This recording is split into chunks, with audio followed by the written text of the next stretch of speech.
Kenalin nih, nama saya Novi Febri Anggraini dengan NPM A1A023105 dari Prodi Pendidikan Bahasa dan Sastra Indonesia kelas 2C. Tujuan saya membuat video ini adalah untuk melengkapi salah satu tugas mata kuliah pengelolaan pendidikan dengan dosen pengampu Bapak Dr. Muhammad Kristiawan. Sebelum memasuki materi ini, saya berharap kalian dapat mendengarkan dan menyimak dengan baik materi yang akan saya sampaikan.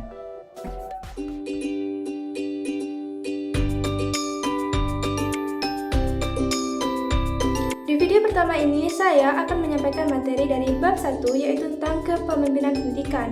Dari konsep dasar ini, kita akan membahas beberapa materi tentang kepemimpinan pendidikan.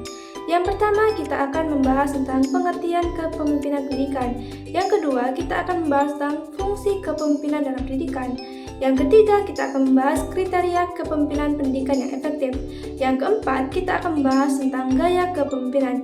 Dan yang terakhir, yaitu yang kelima, kita akan membahas tentang kepemimpinan efektif di lembaga pendidikan.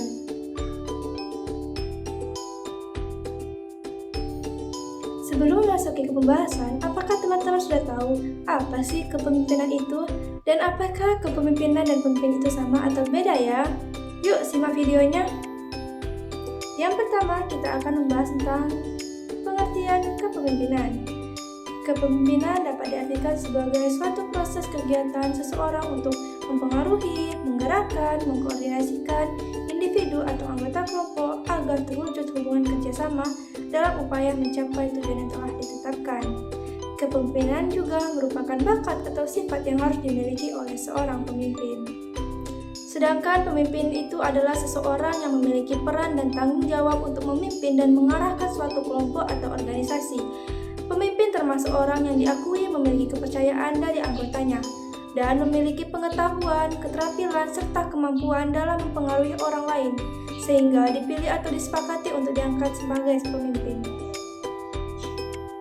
Kepemimpinan dan pemimpin seringkali disamakan, padahal keduanya memiliki perbedaan makna yang penting untuk dipahami.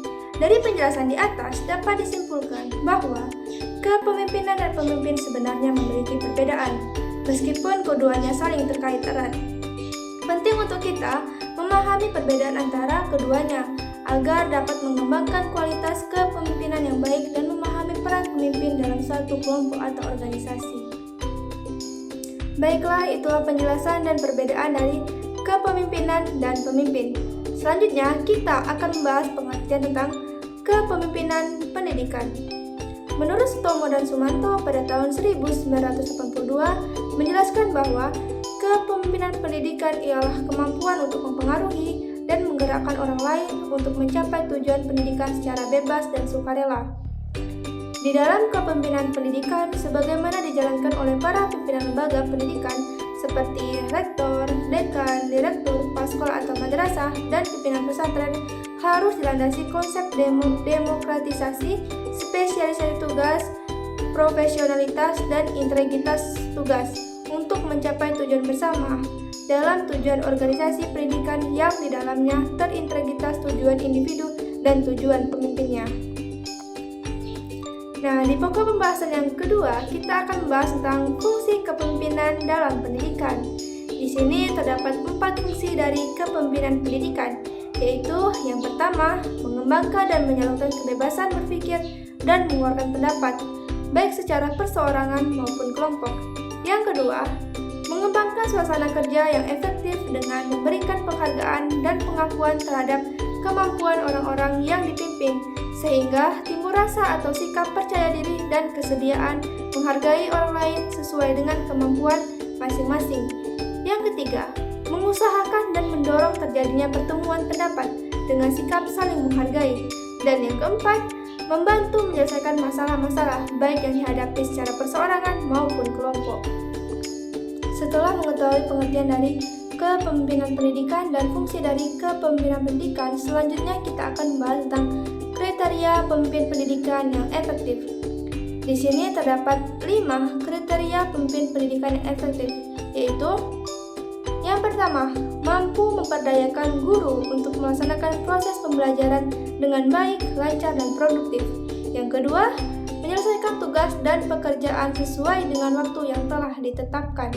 Yang ketiga, menjalin hubungan yang harmonis dengan masyarakat, sehingga dapat melibatkan mereka secara aktif dalam rangka mewujudkan tujuan pendidikan. Yang keempat, menerapkan prinsip kepemimpinan yang sesuai dengan tingkat kedewasaan guru dan pegawai di pendidikan. Dan yang kelima, mewujudkan tujuan pendidikan yang produktif sesuai dengan ketentuan yang telah ditetapkan. Selanjutnya kita akan membahas materi yang keempat, yaitu tentang gaya kepemimpinan. Yuk simak lagi videonya. Di sini terdapat 5 gaya kepemimpinan. Menurut Hartzell dan Blanchard tahun 1985 membagi gaya kepemimpinan menjadi 5 bagian berdasarkan penekanan pada hubungan kemanusiaan dan pelaksanaan tugas. Kelima gaya kepemimpinan itu, yang pertama ada gaya deserter, yang kedua ada gaya misionaris, yang ketiga ada gaya otoritaris, yang keempat ada gaya kompromi atau jalan tengah, dan yang kelima ada gaya eksekutif atau pelaksana. Baiklah, di sini saya akan membahas tentang 5 gaya kepemimpinan itu.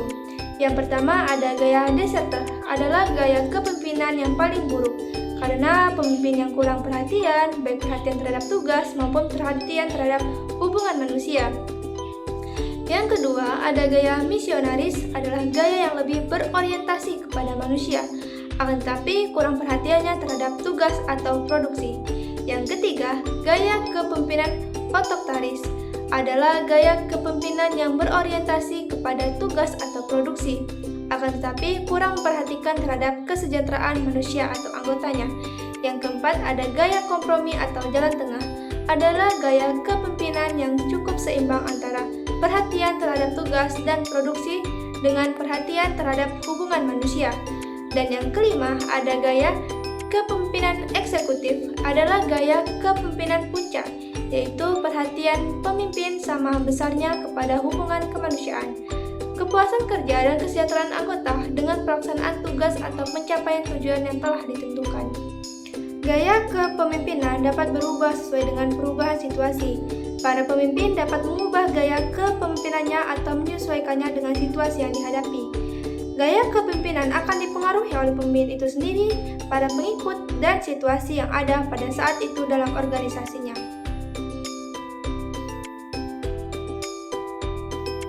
Materi yang terakhir kita akan membahas tentang kepemimpinan efektif di lembaga pendidikan. Yang pertama, memiliki pengetahuan dan kemampuan yang cukup untuk mengendalikan lembaganya. Yang kedua, memfungsikan keistimewaan yang lebih dibanding anggotanya. Yang ketiga, memahami kebiasaan dan karakteristik anggotanya. Yang keempat, mempunyai karisma dan wibawa di hadapan anggota atau orang lain. Yang kelima, berperilaku lembut dan kasih sayang terhadap bawahannya agar orang lain simpatik kepadanya.